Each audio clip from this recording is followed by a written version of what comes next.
Hello प्यारे बच्चों, आज हम कक्षा 5 विषय हिंदी प्रथम भाषा का प्रश्न पत्र हल करेंगे, जो कि अभी 24 तारीख को था। बहुविकल्पीय प्रश्न। प्रश्न क्रमांक 1 से 5।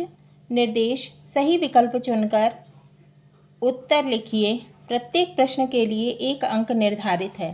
प्रश्न 1, पुष्प की अभिलाषा कविता में भावना है। ऑप्शन ए है गृह प्रेम की, बी समाज की, सी राष्ट्र प्रेम की और डी व्यक्तिगत प्रेम की। तो उत्तर है इसका सी राष्ट्र प्रेम की।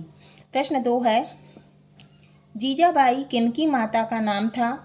ऑप्शन है ए सोनदेव की, बी शिवाजी की, सी सूबेदार की और डी शाहजी की। तो इसका उत्तर है बी शिवाजी की। प्रश्न 3 है, कः श्वेत वर्णः। ऑप्शन ए है काकः, बी वानरः, सी नौका, डी हंसः। तो इसका उत्तर है डी हंसः। प्रश्न 4, स्वतंत्र भारत को बनाने वाले प्रमुख शिल्पी कौन थे। ऑप्शन ए है पंडित जवाहरलाल नेहरू, बी महात्मा गांधी, सी डॉक्टर भीमराव अंबेडकर और डी है डॉक्टर अब्दुल कलाम। तो इसका सही उत्तर है सी डॉक्टर भीमराव अंबेडकर। प्रश्न 5, सम्राट विक्रमादित्य द्वारा विक्रम संवत कब शुरू किया गया था। ए है 57 ईस्वी पूर्व, 57, बी 23 ईस्वी पूर्व, 23 ईस्वी पूर्व, सी 87 ईस्वी पूर्व और डी 43 ईस्वी पूर्व। तो इसका सही उत्तर है ए 57 ईस्वी पूर्व। रिक्त स्थान 6 से 10। रिक्त स्थान कितने हैं? 6 से 10। निर्देश: नीचे दिए गए रिक्त स्थानों की पूर्ति कीजिए। प्रत्येक प्रश्न के लिए 1 अंक निर्धारित है। प्रश्न 6, महाराणा प्रताप मेवाड़ का सूरज था। रिक्त स्थान में आएगा महाराणा प्रताप। प्रश्न 7, बालकाह बालिका। रिक्त स्थान में आएगा बालकाह। प्रश्न 8, उदय सिंह को बचाने में पन्नाधाय ने सहायता की। रिक्त स्थान में आएगा पन्नाधाय। प्रश्न 9, डॉक्टर अब्दुल कलाम भारत के राष्ट्रपति रहे हैं। रिक्त स्थान में आएगा राष्ट्रपति। प्रश्न 10, बार बार आती है मुझको मधुर याद बचपन तेरी। तो रिक्त स्थान में आएगा बचपन। अब है अति लघु उत्तरीय प्रश्न। प्रश्न 11 से 16। निर्देश: नीचे दिए गए प्रश्नों के उत्तर एक शब्द वाक्य में लिखिए। प्रत्येक प्रश्न के लिए 2 अंक निर्धारित हैं। प्रश्न 11, कवियत्री सुभद्रा कुमारी चौहान का बचपन कब लौट आया। उत्तर है अपनी पुत्री के भोले बचपन को देखकर सुभद्रा जी का बचपन लौट आता है। प्रश्न 12, उन्नत खेती उत्तम खेती पाठ के अनुसार राजेंद्र के परिवार की आय का साधन क्या था। उत्तर है उन्नत खेती उत्तम खेती पाठ के अनुसार राजेंद्र के परिवार की आय का साधन खेती ही था। प्रश्न 13, वर्षे कति मासा। उत्तर वर्षे द्वादश मासा। वर्ष में कितने महीने होते हैं? 12, है ना। प्रश्न 14, अवंतीबाई कहाँ की रानी थी। उत्तर अवंतीबाई रामगढ़ की रानी थी। प्रश्न 15, सिर ऊंचा करना और कलंक का टीका लगाना मुहावरे के अर्थ लिखिए। उत्तर सिर ऊंचा करना का मतलब होता है गर्व महसूस करना। कलंक का टीका लगना का मतलब होता है किसी ने कुछ गलत किया या कोई बुरा काम किया है, यह उसके लिए शर्म की बात है। प्रश्न 16, रश्मि आम खाती है इस वाक्य में क्रिया का कौन सा प्रकार है। उत्तर इस वाक्य में क्रिया खाती है यह एक सकर्मक क्रिया है, क्योंकि रश्मि कुछ खा रही है जो आम है। लघु उत्तरीय प्रश्न। प्रश्न 17 से 22। निर्देश: नीचे दिए गए प्रश्नों के उत्तर 30 से 40 शब्दों में लिखिए। प्रत्येक प्रश्न के लिए 3 अंक निर्धारित है। प्रश्न 17, असहयोग आंदोलन किसे कहते हैं। उत्तर असहयोग आंदोलन एक बड़ा जन आंदोलन था जिसका नेतृत्व महात्मा गांधी ने किया था।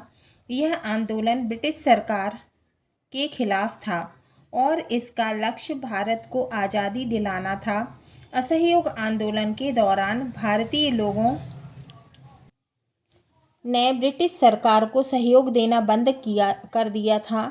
उदाहरण के लिए उन्होंने सरकारी नौकरी छोड़ दी थी, विदेशी कपड़े पहनना बंद कर दिए थे। अदालतों का बहिष्कार किया। यह आंदोलन 1920 से शुरू हुआ था और 1922 में समाप्त हुआ। प्रश्न 18, मध्य प्रदेश को भारत का हृदय स्थल क्यों कहते हैं? उत्तर, मध्य प्रदेश को भारत का हृदय स्थल इसलिए कहा जाता है क्योंकि यह भारत के बीच में स्थित है। प्रश्न 19, थल सेना की वर्दी का रंग हरा क्यों होता है? उत्तर, थल सेना की वर्दी का रंग हरा होता है जो उन्हें पेड़ पौधों में छिपकर शत्रुओं की गतिविधियों का पता लगाने में सहायक होता है। प्रश्न 20, काकोरी कांड के बाद कौन कौन से क्रांतिकारी पकड़े गए और उन्हें क्या सजा दी गई? उत्तर, काकोरी कांड के बाद कई प्रमुख क्रांतिकारी पकड़े गए थे। इनमें रामप्रसाद बिस्मिल, ठाकुर रोशन सिंह, अशफाक उल्लाह खां और राजेंद्र लाहिड़ी प्रमुख थे। इन सबको फांसी दे दी गई थी। प्रश्न 21, डॉक्टर भीमराव अंबेडकर के व्यक्तित्व में कौन कौन से गुण थे? उत्तर, डॉक्टर भीमराव अंबेडकर जी के व्यक्तित्व में सरलता, साहस, संघर्ष, समर्पण और संवेदनशीलता का अद्भुत सम्मिश्रण था। प्रश्न 22, प्रार्थना पत्र है। मित्र को नई साइकिल प्राप्त होने की बधाई देते हुए एक पत्र लिखो।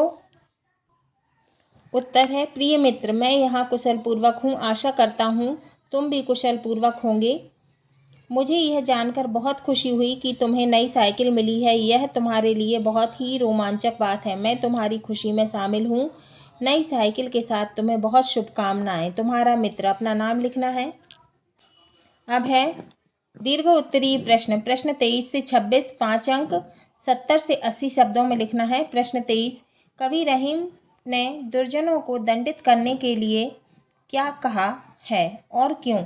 उत्तर, कवि ने कड़वे खीरे, खीरे का मतलब होता है ककड़ी, को सिर से काटकर व नमक मलने का उदाहरण देते हुए दुर्जनों को दंडित करने के लिए, कठोर दंड देने के लिए कहा है ताकि उन्हें उसके दुष्कर्म के लिए सबक मिल सके। प्रश्न 24, ईश्वर चंद्र की उदारता और दयालुता का कोई उदाहरण दीजिए। उत्तर, पढ़ाई पूरी होने के बाद जो समय ईश्वर चंद्र को मिलता था उनमें वे कमज़ोर विद्यार्थियों को पढ़ाते थे। यदि किसी के कपड़े फटे दिखते थे तो उन्हें वस्त्र देते थे और वे दीनहीन गरीबों की सेवा करते थे। अब है प्रश्न 25, गद्यांश को पढ़कर उत्तर दीजिए। कक्षा में बच्चे अक्षरमाला पढ़ते थे, अक्षर लिखते थे और अंकगणित के सवाल बनाकर हल करते थे। यह सब बच्चों के बहुमुखी जीवन में विशेष महत्व रखता था। अक्षरमाला में एक ही पाठ को बार बार नहीं पढ़ता था, इससे सरसता नहीं आती थी। सब बच्चों को अक्षरों की पहचान तो थी ही, अच्छी तरह से पढ़ने के लिए तरह तरह के अभ्यास भी करते थे। बच्चे प्रकृति के बारे में छोटी छोटी बातें सोचते और उन्हें समझने की कोशिश करते। किताब में एक ही चीज़ बार बार रटने से यह तरीका ज़्यादा अच्छा था। प्रश्न 1, बच्चे कक्षा में क्या पढ़ते थे? उत्तर है अक्षरमाला। कक्षा में बच्चे अक्षरमाला पढ़ते थे, ये हो उत्तर। प्रश्न 2, एक रस्ता कब आती है? उत्तर, अच्छी तरह से पढ़ने के लिए तरह तरह के अभ्यास करने से एक रस्ता आती है। एक ही पाठ को बार बार पढ़ने से भी एक रास्ता आती है। प्रश्न 3, सीखने का कौन सा तरीका ज़्यादा अच्छा है? उत्तर है, बच्चे प्रकृति के बारे में छोटी छोटी बातें सोचते और उन्हें समझने की कोशिश करते। किताब में एक ही चीज़ बार बार रटने से यह तरीका ज़्यादा अच्छा है। प्रश्न 4, बच्चे गणित कैसे सीखते थे? उत्तर है, बच्चे अंकगणित के सवाल बनाकर हल करते थे। प्रश्न 5, गद्यांश में कौन से शब्द समूह युग्म शब्द हैं? उत्तर है, छोटी छोटी, बार बार, तरह तरह। प्रश्न 26, शाला स्वच्छता सफाई का महत्व, शाला चलो अभियान, किसी एक विषय पर निबंध लिखना है। हाँ तो बच्चों, ये हमारा हिंदी का कक्षा 5 का पेपर जो था वो सॉल्व हुआ, जो कि 24 फरवरी को था।